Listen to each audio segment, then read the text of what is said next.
বাবার অনেক কিছু দায়িত্ব আছে সন্তানের প্রতি। এই কয়েকটা দায়িত্ব বলে আমি শেষ করে দেব।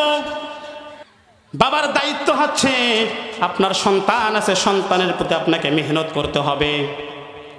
সন্তানকে কোরআন শিখাইতে হবে, সন্তানকে মাদ্রাসা শিখাইতে হবে, সন্তানকে মসজিদ শিখাইতে হবে, সন্তানকে নামাজ শিখাইতে হবে। কিন্তু আজকে আমরা এমন মুসলমান, সন্তানকে কোরআন শিখাই না, সন্তানকে নামাজ শিখাই না, সন্তানকে মসজিদে পাঠাই দেই না। সন্তানকে আমরা শিখাই আর্জেন্টিনা ব্রাজিলের পতাকা। সন্তানকে আমরা শিখাই মোবাইল কিভাবে চালাইতে হয় সেটা শিখাই।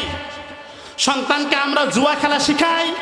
সন্তানকে আমরা মোবাইল হাতে দিয়া ক্যাসিনো গেম কিভাবে খেলে সেই খেলাটা আমরা শিখাই। সন্তানকে আমরা কোরআন শিখাই না। কথা বলেন ঠিক না বেঠিক? ও ভাই আমার দোস্ত বুজুর্গ, সন্তানকে কোরআন শিখাইতে হবে। সন্তানের জন্য আপনাকে মেহনত করতে হবে। আপনার ঔরসে আপনার সন্তান জন্মাইছে, আপনাকেই তার পিছনে মেহনত করতে হবে। আপনি বাবা হয়ে যদি সন্তানের পিছনে নামাজ না শিখান, কোরআন না শিখান, আপনি যদি সন্তানকে যদি ইলম না শিখান, এর কারণে আল্লাহ তাআলা আপনাকে হাসরের ময়দানে জাহান্নামের মধ্যে আল্লাহ তাআলা নিক্ষেপ করে দিবে। যে সমস্ত সন্তানদেরকে আল্লাহ জাহান্নাম নিক্ষেপ করে দিবে, ওই সমস্ত সন্তান বলবে, আল্লাহ আমি একা জান্নাতে যাব না, আমার মা আমার বাবা আমাকে যদি কোরআন শিখাইতো তাহলে আমি কোরআন শিখতাম। ও আল্লাহ, যে বাবা মা আমাকে কোরআন শিখাইলো না, যে বাবা মা আমাকে নামাজ পড়ার জন্য একদিনও, নামাজ না পড়ার জন্য একদিনও বকা দিল না, কোরআন না পড়ার জন্য একদিনও বকা দিল না, ওই মা বাবার ঘাড়ে চড়ে আমি জাহান্নামে যাব, মা বাবাকেও নিয়ে যাব। বলি নাউজুবিল্লাহ। আল্লাহ তাআলা কোরআন মাজিদে বলেন, ওয়াল্লাযীনা ইয়াকুলুনা রাব্বানা হাব লানা মিন আজওয়াজিনা ওয়া যুররিয়াতিনা কুররাতা আ'য়ুন ওয়াজআলনা লিল মুত্তাকিনা ইমামা। আল্লাহ বলেন, ও পিতামাতা, তোমরা তোমাদের সন্তানদেরকে নেককার বানাও, পরহেজগার বানাও। যেই সন্তানটা তোমার জন্য দুহাত তুলে আল্লাহর কাছে দোয়া করতে পারবে, যে সন্তানটা তোমার জানাজার নামাজের ইমামতি করতে পারবে, ওই সন্তানটাকে তুমি দিন শিক্ষায় শিক্ষিত করো, তাকে কোরআন শিখাও, তাকে হাদিস শিখাও, তাকে মাসনুন দোয়া শিখাও, কিভাবে গোসল করতে হয়, কিভাবে জানাজার নামাজ পড়াইতে হয়, এইগুলো তাকে তুমি শিক্ষা দাও। এইগুলো কোথায় শিক্ষা দেওয়া হয়? মাদ্রাসার মধ্যে শিক্ষা দেওয়া হয়। আপনি আপনার সন্তানকে হাফেজ বানাইবেন না, আপনি আপনার সন্তানকে আলেম বানাবেন না, আপনার কোনো বাধ্যতা নাই। কিন্তু যদি আপনার সন্তানকে যদি এই সমস্ত নুরানি কিন্ডারগার্টেনের মধ্যে ভর্তি করাইয়া দেন, বেশি না 1 থেকে 3 পর্যন্ত পড়াবেন, 3 পর্যন্ত পড়লে আপনার সন্তানটা কোরআনুল কারীম দেখে দেখে পড়তে পারবে, সূরা ইয়াসিন মুখস্থ পড়তে পারবে, সূরা ওয়াকিআ মুখস্থ করতে পারবে। আপনার ওই সন্তানটা আপনি যখন মারা যাবেন, ওই সন্তানটা আপনার জানাজার নামাজ পড়াইতে পারবে। একটু আগে দেখলেন এই মাদ্রাসার ছাত্ররা জানাজার নামাজ পড়াইছে, ওই ছাত্রটার বয়স কতটুকু বলেন তো দেখি? ওই ছাত্রটা কি ভার্সিটিতে পড়ে? ভার্সিটিতে পড়ে? কোন ক্লাসে পড়ে? এই প্রতিষ্ঠানের সে 1 ক্লাসে পড়ে। তার হাতের লেখা কত সুন্দর। তার বাবা যদি এখন মারা যায়, ওই সন্তানটা যখন জানাজার নামাজ পড়াবে, তো আল্লাহ তাআলা সন্তান জানাজার নামাজ যখন পড়াবে, তো আল্লাহ তাআলা তার বাবার সকল গুনাহ খাতা আল্লাহ তাআলা মাফ করে দিবে। সকলে বলেন সুবহানাল্লাহ। এজন্য আল্লাহ রাসূল বলছেন, তুমি দুনিয়াতে বেঁচে থাকতে তোমার সন্তানকে তুমি কোরআন শেখাও, তাকে তুমি ইলম শেখাও, তাহলে ওই সন্তানটা তোমার জন্য কোরআন শরীফ পড়ে পড়ে তোমার জন্য দোয়া করবে। আর কোরআন শরীফ যখন পড়বে, এটার একটা জাযা, এটার একটা সওয়াব তোমার কবরে আল্লাহ তাআলা দিয়ে দিবে। সুবহানাল্লাহ বিহামদিহি।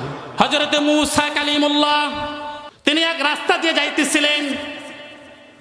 মূসা নবী দেখলেন রাস্তার মধ্যে একটা কবরস্থান আছে, ওই কবরস্থানের মধ্যে আযাব হইতেছে।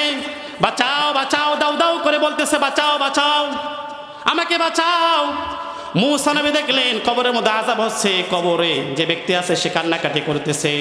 মূসা নবী তিনি চলে গেলেন তার কাজ করে, যখন একই রাস্তা দিয়ে আবার ফিরলেন, ফেরার পথে তিনি দেখলেন ওই যে আগের কবরের মধ্যে 40 থেকে 45 মিনিট আগে যে কবরের মধ্যে আযাব হয়েছিল, বাঁচাও বাঁচাও বলতেছিল, ওই কবরের মধ্যে আর আযাব হয় না। ওই কবরের মধ্যে থেকে আওয়াজ আসতেছে আলহামদুলিল্লাহ। আল্লাহ তাআলাকে মূসা নবী বলে, আল্লাহ এই 40 থেকে 45 মিনিট ব্যবধান, 40 মিনিট আগে দেখলাম তার কবরে আযাব হচ্ছে, 40 মিনিট পরে দেখলাম তার কবরে আযাব হচ্ছে না। ওগো আল্লাহ, এর কারণটা কি? আল্লাহ তাআলা মূসা নবীকে বলে দিলেন, ও মূসা পয়গম্বর, এই মানুষটা ছিল দুনিয়ার মধ্যে বদকার, বেনামাজি, কিন্তু তার ঔরসে একটা সন্তান ছিল। ওই সন্তানটা তার মায়ের গর্ভে ছিল। ওই সন্তান যখন ভূমিষ্ঠ হয়েছে, তার মা তাকে এই নুরানি কিন্ডারগার্টেনে ভর্তি করাই দিয়েছে। এই কিন্ডারগার্টেনে এসে হুজুরের কাছ থেকে এসে ও শিখছে, এ শিখছে, 1 2 3 শিখছে, আবার আরবিও শিখছে। হুজুর যখন পড়াইছে বিসমিল্লাহির রহমানির রহিম, আর ওই বাচ্চাটা যখন বলছে বিসমিল্লাহির রহমানির রহিম, ওগো মূসা, ওর কবর তো আযাব হচ্ছে, কিন্তু ওর ঔরজ্জার সন্তান মাদ্রাসা যাইয়া আমার নাম লইছে, রহমান নাম লইছে, রহিম নাম লইছে। এজন্য আমি আল্লাহ তাআলা দয়াবান, ওর সন্তান যখন কোরআনুল কারীম তেলাওয়াত করা শুরু করে দিয়েছে, আমি আল্লাহ তাআলা সন্তানের কোরআন পড়ার ওসিলায় তার বাবার কবরের আযাব আমি আল্লাহ তাআলা মাফ করে দিয়েছি। মূসা নবী বলছেন কথা, কুহে তুরে নিয়া। মূসা নবীর সাথে বলছেন কথা, কুহে তুরে নিয়া। আমাদের সাথে বইলেন কথা, মরণ কালে ডাইকা। জোরে বলেন আল্লাহ, মুহাব্বতে বলেন আল্লাহ।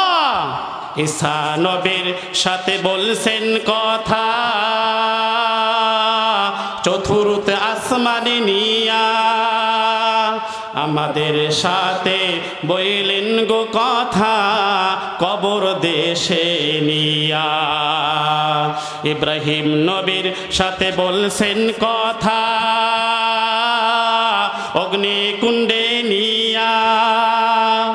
আমাদের সাথে বইলেন গো কথা, ফুলসিরাতের পুলে যাইয়া। জাকারিয়া নবীর সাথে বলছেন কথা, করাতে সিরিয়া। আমাদের সাথে বইলেন গো কথা, মিজানের পাল্লায় যাইয়া। আমাদের নবীর সাথে বলছেন কথা, মেরাজেতে নিয়া। আমাদের সাথে বইলেন গো কথা, পাঁচ ওয়াক্ত নামাজের সিজদায় যাইয়া। জোরে বলেন আল্লাহু আকবার। আবার বলি আল্লাহু আকবার। তাহলে সম্মানিত সুধী, তাহলে আমাদের সন্তানদেরকে আমরা ইলম শেখাবো, কোরআন শেখাবো। কি শেখাবো? ইলম শেখাবো, কোরআন শেখাবো। যদি কোরআন শিখাই, ইলম শিখাই, তাদেরকে যদি নামাজি বানাই, তাহলে ওই সন্তানটা সে কি হবে না? ঘুষখোর হবে না, গাঁজাখোর হবে না, মদখোর হবে না। এই দুনিয়ার জমিনে সে কোনো মানুষকে খুন করবে না, লুটপাট করবে না। কথা বলেন ঠিক না ঠিক? আজকে তারাই মানুষের সম্পদ লুটপাট করে, আজকে তারাই মানুষকে খুন করতেছে, যাদের মধ্যে ইলম নাই, যাদের মধ্যে কোরআন নাই। কথা বলেন ঠিক না ঠিক? যে সন্তানটা কোরআন জানে, ওই সন্তানটা যদি ডিসিও হয়, সে যদি এসপিও হয়, অ্যাডভোকেট যদি হয়, ওই সন্তানটা ঘুষ খাবে না, দুর্নীতি করবে না। এই জন্য আপনার সন্তানকে কোরআন শিখান, আপনার সন্তানটা দুনিয়ার জমিনে কোনো মানুষের উপর জুলুম করবে না। কিন্তু আজকে আমরা এমন অবস্থা, আজকে আমাদের সন্তানকে আমরা নামাজ শিখাই না, কোরআন শিখাই না, শুধু আমরা সন্তানদেরকে মোবাইল টিপা শিখাই। বাবা ভোরবেলা উঠছে, সন্তান কান্নাকাটি করতেছে, এখন সন্তানের কান্না থামাইতে হবে। এখন বাবা কি করে? যে বাবা মোবাইল বার করো, এ মুটু পাতলু দেখো। কি দেখো? কথা বলেন না কেন? মুটু পাতলু দেখো, গান বাজনা শুনো। এই মুটু পাতলু দেখা সন্তান কান্না থেমে যায়, আর কান্নাকাটি করে না।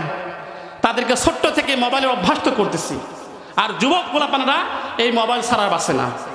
মোবাইল ছাড়া কি বাঁচে না। এই জন্য মোবাইলের ভাইরাস থেকে আমাদের সন্তানকে বাঁচাইতে হবে।